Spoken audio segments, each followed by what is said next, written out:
안녕하세요. 윤성윤 노무사입니다. 오늘은 실업급여에 대한 이야기를 한번 나눠보려고 해요. 제가 엑스퍼트로 상담을 하는 비율 중에 실업급여에 대해서 궁금해하시는 분들이 굉장히 많더라고요. 그래서 오늘은 실업급여에 대해서 몇 가지 궁금해하실 부분들과 그다음에 주의해야 할 점 등을 이야기 나눠보려고 합니다. 네, 다들 실업급여 관련해서 한번 찾아보신 분들은 아실 텐데 실업급여를 왜 주는 걸까요? 그러니까 우리가 고용보험이 가입된 사업장에서 일을 하게 되면 이제 고용보험료라는 걸 내잖아요. 근데 이 안에는 이제 구직급여, 그러니까 많이들 실업급여라고 말하시는 것 중에 구직급여라고 정확히는 명칭이 그런데 구직급여는 실질적으로 일할 능력과 의사가 있음에도 일을 하지 못하는 분들을 위해서 고용보험이 해당 재원으로 마련한 금액이라고 보시면 될 것 같아요.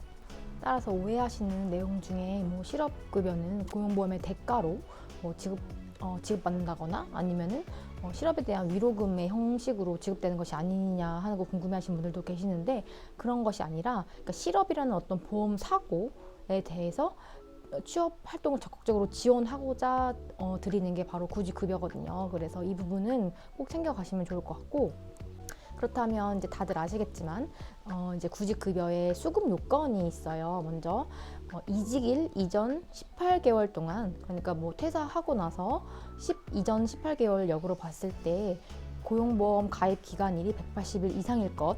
그리고 두 번째로는 취업의 의사와 능력이 있음에도 실업 상태일 것.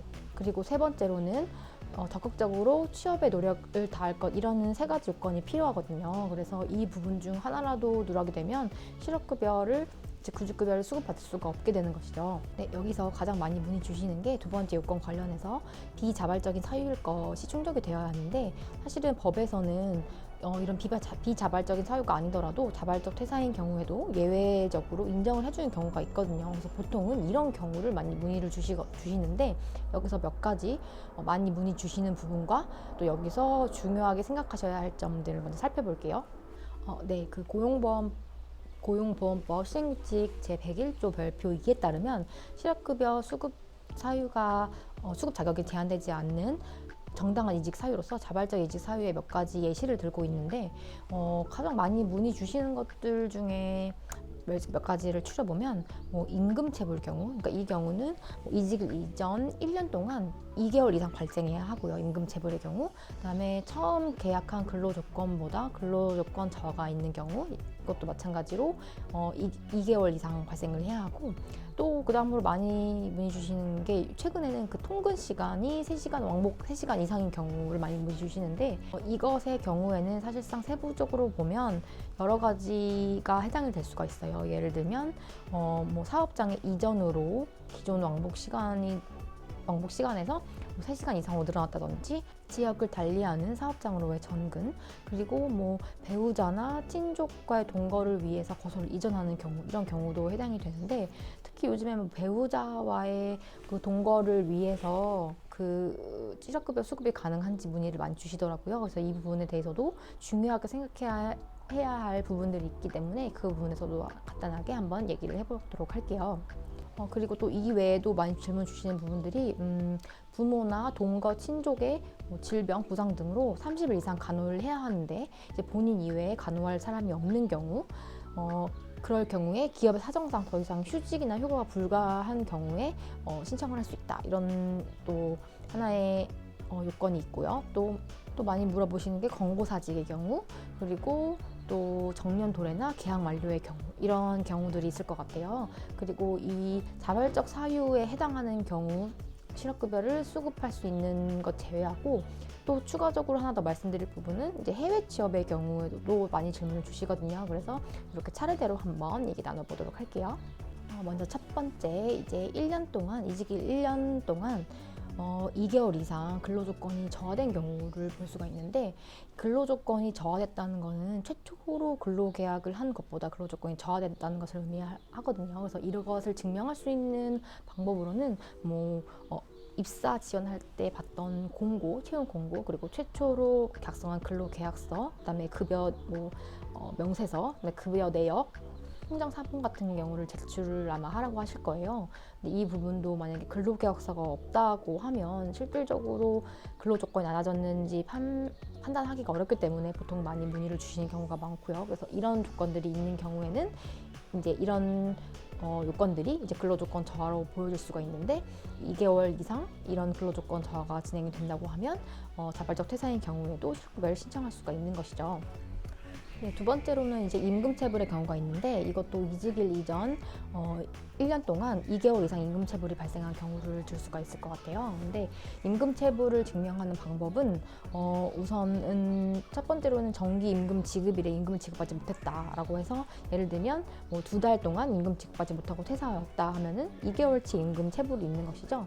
그리고 사실은 임금체불을 인정받을 수 있는 경우에는 먼저 사업주의 임금체불 확인서를 발급받는 경우이거나 아니면 그 급여 내역을 통해서 몇 개월치 임금을 지급받지 못했다고 하거나 근로계약서에 실질적으로 임금 지급일은 며칠인데 계속적으로 받아왔던 임금 지급일에 몇 월 게 누락됐다거나 이렇게 증명을 하실 수도 있고 사실상은 사업주가 임금체불 확인서를 발급해주기란 사실 어려울 가능성이 높아요. 그렇기 때문에 보통은 노동청 진정을 통해서 인정을 받으시면서 실업급여 신청하시는 경우도 있습니다. 그래서 이런 부분은 임금체불이 있다고 하시면 증빙할 수 있는 자료들은 많기 때문에 이 부분도 임금체불 있는 경우에도 자발적 퇴사를 하신다고 하시면 이 부분도 실업급여를 충족 받으실 수 있다는 점 알아두시면 좋을 것 같아요. 그리고 또 최근에 많이 문의 주시는 것 중에 하나가 그 사업장까지 왕복 통근 시간이 3시간 이상 소요되는 경우를 들 수가 있는데 이 경우에는 아까 말씀드린 것처럼 여러 가지가 해당이 될 수가 있어요. 근데 먼저 사업장의 이전이나 지역을 달리한 사업장으로의 전근 이런 경우는 오히려 더 심플해요. 왜냐하면 회사 자체가 이동하거나 회사 사업장 이동한 것이기 때문에 오히려 계산이 간단한데 그 세 번째로 배우자나 혹은 부양해야 할 가족과의 동거를 위한 거소 이전의 경우에는 조금 요구하는 서류들이 좀 까다로울 수가 있거든요. 보통 이제 상담을 받다 보면 대부분은 이제 고용센터에 먼저 연락을 해보시고 상담을 주시는 경우도 있는데 사실상 고용센터마다 말이 다르다라고 하는데 이게 정답이거든요. 왜냐하면 고용센터에서 어떤 기준을 판단을 하는지 법적으로 어떤 기준이 이때 세부적인 거는 법적으로 세세하게 규율을 하고 있지 않기 때문에 고용센터에서 담당자가 이제 인정하는 필요로 하는 요건이나 서류들에 따라서 조금은 인정이 되는 경우도 있고 안 되는 경우도 있기 때문에 센터에 확인을 해보시는 게 좋다라는 말이 맞기는 하거든요. 그게 적용되는 게 바로 이 케이스일 것 같아요. 배우자나 친족 동거를 위한 이제 거소 이전. 예를 들면 이런 이 배우자나 친족과의 동거를 위한 거소 이전의 경우, 특히 결혼을 해서 이사를 가시는 경우 이런 경우가 종종 상담으로 들어오는데 고용센터 상담을 해보면 이 모든 과정이 1개월 안에 이루어져야 한다. 순서가 중요하다라고 하는데. 아주 틀린 말은 아니에요. 그래서 순서가 어느 정도 중요한 것도 있지만 정해진 순서는 없고 그리고 기간이 중요한 것도 어느 정도는 맞아요. 왜냐하면 센터마다 이럴 경우 인정이 됐는데 왜 저희 관할 센터에서는 인정이 안 되죠? 그런 부분도 있을 수가 있거든요. 근데 그래서 먼저 일단 관할 고용센터에 먼저 문의를 해보시는 게 가장 좋다는 점은 먼저 안내를 드리고 우선 이제 가장 많이 문의를 주시는 결혼으로 인해서 이제 배우자와의 동거를 위해서 퇴사 후 실업급여 신청하시는 방법에 대해서 간단하게 살펴볼게요.